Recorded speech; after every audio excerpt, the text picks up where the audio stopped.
Welcome to the Market Money Magnet guys. आज यहाँ इस वीडियो में हम कुछ स्टॉक्स की अपडेट्स देखेंगे, bunch of stocks it's like. तो चलिए हम देख लेते हैं। सबसे पहले हम देखते हैं निफ्टी का परफॉर्मेंस आज का।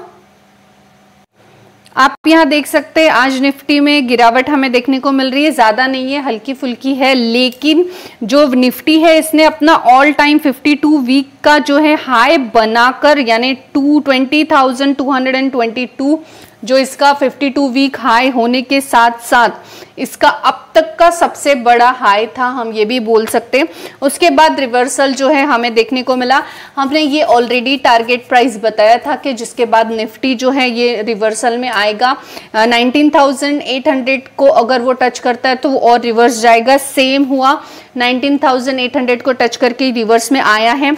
इसके अलावा अभी भी हम बोल सकते हैं कि 19,500 तक अगर निफ्टी टच करता है तो हमें एक अच्छा खासा भूकंप निफ्टी में आता हुआ देखने को मिल सकता है। अब यहाँ पे आपको पैनिक नहीं होना है। जो लोग बिना नॉलेज के सिर्फ इधर उधर की एडवाइस के साथ आकर इन्वेस्ट करते हैं वो डेफिनेटली पैनिक होकर एग्जिट करने की सोचते हैं। आज तक ऐसा नहीं हुआ कि स्टॉक मार्केट पूरा डूब गया। बड़े बड़े क्रैश आए, 2008 का हो, कोविड का हो, बहुत सारे क्रैश ऑलरेडी देखे हैं मार्केट ने। लेकिन अगर स्टॉक अच्छा है, फंडामेंटली स्ट्रॉन्ग कंपनी है, बिजनेस अच्छा है, तो ये ऐसे स्टॉक्स डूबते नहीं। डेफिनेटली हो सकता है 50% तक का भी क्रैश उनको देखने को मिले, लेकिन उनमें वही फास्टन वे होता है कि वो ग्रो कर जाए। तो सिर्फ यहाँ पे हमें निफ्टी में भूकंप देखने को मिलेगा तो डेफिनेटली स्टॉक्स भी इफेक्ट होंगे। स्टॉक्स की वजह से ही निफ्टी में इफेक्ट देखने को मिलने वाला है नेगेटिव। तो उस वजह से हमें एग्जिट नहीं करना है, पैनिक नहीं होना है, शांति से डिसीजन लेना है। तो यहाँ पे आप देख सकते हैं, जैसे कि हमने कहा कि 19,500 के अगर टच करे, उसके नीचे अगर सस्टेन कर जाए तो डेफिनेटली निफ्टी में एक अच्छा गिराव हमें आता हुआ देखने को मिलेगा। अब सारा प्रॉफिट खत्म होता हुआ डेफिनेटली सबको अपने पोर्टफोलियो में दिखना शुरू हो गया होगा। अब जिन लोगों का सिर्फ प्रॉफिट बनाने का मोटो था वो लोग डेफिनेटली प्रॉफिट बना के एग्जिट कर गए होंगे स्टॉक से, लेकिन आपका पोर्टफोलियो अब स्लो स्लो रेडिश देखने को मिलेगा, आपको रेड होता हुआ देखने को मिलेगा। डरना नहीं है। और इसके पीछे का रीजन अगर बोलेंगे तो ऑलरेडी कल ही देखा था कि मोडीज ने जो अमेरिकन मार्केट को एक लास्ट वार्निंग दी है, और उनको क्या, उनकी गवर्नमेंट को ही वो एक तरह की वार्निंग है हम बोल सकते हैं। तो इस वजह से अगर मोडीज ने उनका जो रेटिंग है वो डाउन कर दिया, उनका रेटिंग ग्रेड अगर डाउन हो जाता है तो डेफिनेटली उनका मार्केट इफेक्ट करेगा, और उनके मार्केट की वजह से Nifty direct indirect Indian market है वो भी इफेक्ट करने ही वाला है। तो यही एक सबसे बड़ा रीजन रहा है कि जो निफ्टी अभी निगेटिविटी में है और आने वाले कुछ समय तक हमें और भी निगेटिविटी दिखा सकता है। होपफुली 19,500 के नीचे निफ्टी ना आए, लेकिन let's see what's happen in future. इस लिस्ट में जो हमारा नेक्स्ट स्टॉक होगा वो है टेलीकम्युनिकेशन, यानी वोडाफोन आइडिया। आप देख सकते हैं वोडाफोन आइडिया जो है आज इसमें करीबन 7.52% की तेजी देखने को मिली। ये स्टॉक के ऊपर मैं ऑलरेडी बहुत बार वीडियो बना चुकी हूँ, और मैं आपको एक पेनी स्टॉक समझ के ही सही इसको मैंने कहा था आपको कि इस पर आप चांस ले सकते हो।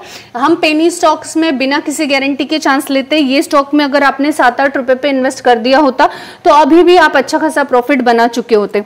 और सिर्फ वोडाफोन आइडिया ही नहीं, अगर भारती एयरटेल भी आप देखेंगे तो आज वो भी स्लाइटली तेजी में रहा।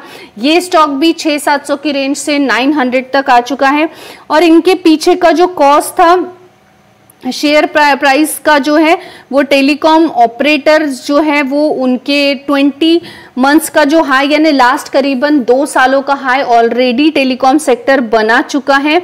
और 2 सालों का हाई यानी लास्ट 2 सालों में टेलीकॉम सेक्टर में हम बोल सकते हैं कि ये स्टॉक सफर कर रहे थे, जो कि अब सडनली बहुत अच्छी तेजी में आते हुए हमें देखने को मिले हैं। इसके बाद हम नेक्स्ट स्टॉक जो है होगा हमारा वो है इंफोसिस। अब इंफोसिस को लेके बहुत सारे, जब अभी पॉजिटिविटी कुछ दिन के पहले हमने देखी, अच्छी तेजी देखने को मिली थी, और उस तेजी के पीछे का रीजन जो है कुछ और नहीं था। जो इंफोसिस के चेयरमैन हैं ये एक ट्रेडिंग प्लेटफॉर्म जो है लॉन्च करने वाले हैं। इस तरह का एक फेक वीडियो जो है उनका और एडिटिंग करके पब्लिश किया गया था। लेटर ऑन वो पता चला कि वो फेक था और उसके बाद हमें इंफोसिस में निगेटिविटी देखने को मिली। अब इसके पीछे का रीजन क्या होता है, तो जब ये न्यूज़ आई तो बहुत सारे शॉर्ट टर्म जो रिटेलर्स होते हैं इन लोगों ने फटाफट बाइंग तो कर ली कि अब हम इसमें अच्छा प्रॉफिट कुछ दिनों में, महीने में बनाकर बेच देंगे। सडनली पता चला कि फेक न्यूज़ के चलते वो लोगों ने जो है ट्रस्ट करके इन्वेस्ट कर दिया है, उन्होंने फटाफट एग्जिट करना शुरू कर दिया, जिस वजह से हमें लास्ट कुछ टाइम से या 1-2 दिनों से जो है इंफोसिस में गिरावट हमें देखने को मिल रही है। हो सकता है आने वाले 1-2 दिनों तक भी गिरावट देखने को मिले। यहाँ पे सेम चीज एप्लीकेबल है, कंपनी कैसी है ये देखना है, बिजनेस अच्छा है, कंपनी अच्छी है, फ्यूचर ओरिएंटेड है, तो ये छोटी मोटी गिरावट और करेक्शन से डर के एग्जिट करने की कोई जरूरत आपको डेफिनेटली नहीं है। इस लिस्ट में हमारा नेक्स्ट स्टॉक है HDFC बैंक। अब HDFC बैंक जो है ये छोटी मोटी तो चीज है नहीं, क्योंकि ये निफ्टी में करीबन 13% का इसका कंट्रीब्यूशन है। साथ ही साथ बैंक निफ्टी में भी ये बहुत अच्छा कंट्रीब्यूशन देती है। इसके पॉजिटिव और निगेटिव दोनों ही वजह से निफ्टी, बैंक निफ्टी इफेक्ट करते हैं। तो आपको समझ ही आ गया होगा कितना वेटेज ये रखती है निफ्टी में या स्टॉक मार्केट में, इंडियन स्टॉक मार्केट में हम बोल सकते हैं। अब यहाँ पे मैनेजमेंट की जो कमेंट्री थी, कमेंट्री के चलते हम बोल सकते गिरावट देखने को मिली थी हमें, और उसी कमेंट्री के बाद हम बोल सकते कि गिरावट के बाद एक थोड़ा सॉसी वाला जो पोजीशन होता है वो देखने को मिलता है, अप एंड डाउन्स हमें देखने को मिलते हैं। मैनेजमेंट की एक कमेंट्री और स्टॉक डाउन हो जाता है, फिर रिकवरी दिखाता है, वो उसी तरह का जो है HDFC में हमें ये देखने को मिल रहा है कि कमेंट्री के बाद थोड़ी गिरावट आई, फिर अभी थोड़ा बहुत जो है रिकवरी मोड में फिर से HDFC आ गया है।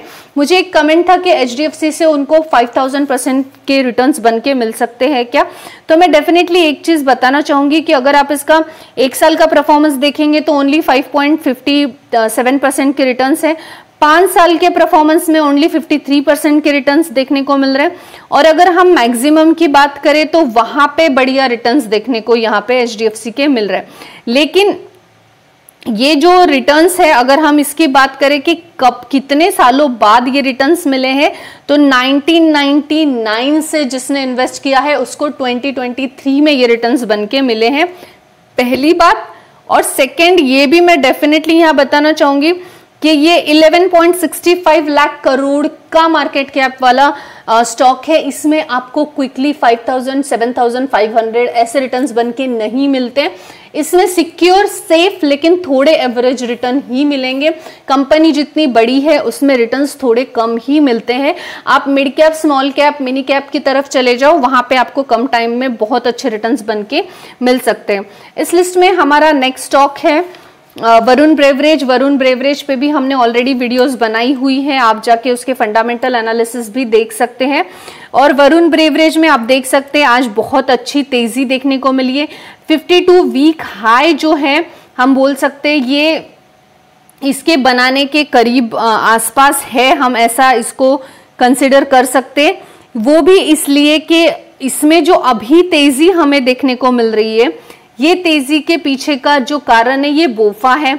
अब बोफा सिक्योरिटी जो है आपको पता ही है, बहुत सारी अलग अलग फाइनेंशियल सिक्योरिटीज के जो कंपनीज होती है ये अलग अलग स्टेटमेंट्स कर देती है या टारगेट प्राइस सिक्योरिटीज का बताती है। वैसे ही बोफा ने जो है वरुण ब्रेवरेज का जो है बाय कॉल दिया है, यानी इसे अभी बाय कर लो, और इसका जो उन्होंने टारगेटेड प्राइस बताया है 1030 रुपीज का बताया है, यानी नियर फ्यूचर में ये जो है एवरेज 1030 रुपीज को टच करेगा या उससे ऊपर भी डेफिनेटली जा सकता है। टारगेट प्राइस बोफा ने जो है वरुण ब्रेवरेज के लिए बताया है। हम कह सकते हैं CAGR भी इसका 19% के आसपास उन्होंने बताया है। अब उन्होंने क्या बताया है इसके ऊपर हम कितना बिलीव करें ये हम पर है, लेकिन कंपनी की बात करें, कंपनी फैंटास्टिक है। रिस्क कितना लेना है, रिवॉर्ड कितना चाहिए, वो आप पे डिपेंड करता है। इस नेक्स्ट जो इस लिस्ट में हमारा स्टॉक है वो है KPIT टेक। KPIT टेक जो है जब ये करीबन आई थॉट 700 के आसपास था, तब हमने इस पर एक ऑलरेडी वीडियो कवर किया था, आप वो भी जाके सर्च कर सकते हैं। उस वीडियो में भी मैंने आपको कहा था कि ये वीडियो लंबी रेस का घोड़ा, सॉरी ये स्टॉक लंबी रेस का घोड़ा है और वैसा ही ये कुछ साबित होता हुआ हमें देखने को मिल रहा है। ये ऑटो सेक्टर से बिलोंग करने की वजह से जब भी ऑटो सेक्टर में तेजी आएगी तब भी ये स्टॉक में हमें तेजी देखने को मिलेगी। जब भी ऑटो सेक्टर में हमें मंदी देखने को मिलेगी ये स्टॉक भी अफेक्टेड होता हुआ देखने को मिलेगा, क्योंकि ये स्टॉक का जो काम है वो कंपनी का काम ही कुछ उनसे रिलेटेड ही टेक्नोलॉजी का, ऑटो सेक्टर की टेक्नोलॉजी का काम हमें देखने को मिलता है। क्या हम इसे अभी इस पोजीशन पे बाय कर सकते हैं? आई सेड नो, क्योंकि ये अभी अपने पीक टाइमिंग पे है और जब भी स्टॉक पीक टाइमिंग पे होता है उसे बाय करना, यानी जब भी वो स्टॉक करेक्शन बताएगा आपका फ्रस्ट्रेशन में आना नॉर्मल है, कॉमन है। आप यहाँ पे देख सकते हैं इसका ऑल टाइम का अगर हम ये देखें चार्ट तो एक अपग्रेड या अप ट्रेंड में हमें देखने को मिल रहा है। यहाँ पे इसके हाई से लेकर अभी ये बहुत छोटा सा नीचे आया है, अच्छा खासा करेक्शन इसमें आने दीजिए, थोड़ा बहुत तो आए एटलीस्ट, उसके बाद आप इसमें एंटर कीजिए। करेक्शंस हर स्टॉक में आते हैं, इसमें भी आने के चांसेस डेफिनेटली देखने को मिलते हैं। इसके अलावा आज आप देख सकते हैं कोचिन शिपयार्ड जो है इसमें आज हमें बहुत अच्छी तेजी देखने को मिली, 10-10.5% की। ये डिफेंस सेक्टर का स्टॉक है और डिफेंस सेक्टर के मैक्सिमम स्टॉक्स जो है इसमें तेजी देखने को मिली थी। ये स्टॉक में तेजी के पीछे का कारण है कि कॉन्ट्रैक्ट की रेस में ये सबसे पहले नंबर पे देखने को मिल रहा है कि पॉसिबली कॉन्ट्रैक्ट इसी को मिलने वाला है। अभी तक मिला ऐसी कोई कंफर्म न्यूज नहीं है, जैसे कंफर्म न्यूज आएगी पता चलेगा। लेकिन मार्केट जो है रिपोर्ट पे और नॉन कंफर्म न्यूज पे ज्यादा दौड़ता है, कंफर्म न्यूज पे जो है अफेक्टेड होता है, लेकिन कुछ % ही वो इफेक्ट देखने को मिलता है कंपेयर टू हम कह सकते हैं रिपोर्ट पे या फॉल्स न्यूज पे। मार्केट बहुत बूम एकदम धमाका देता है और जो कंफर्म न्यूज रहती है उन पे कुछ % का ही पॉजिटिव इफेक्ट देखने को मिलता है। आई होप गाइज आपको इंफॉर्मेटिव लगी होगी। Thanks for watching.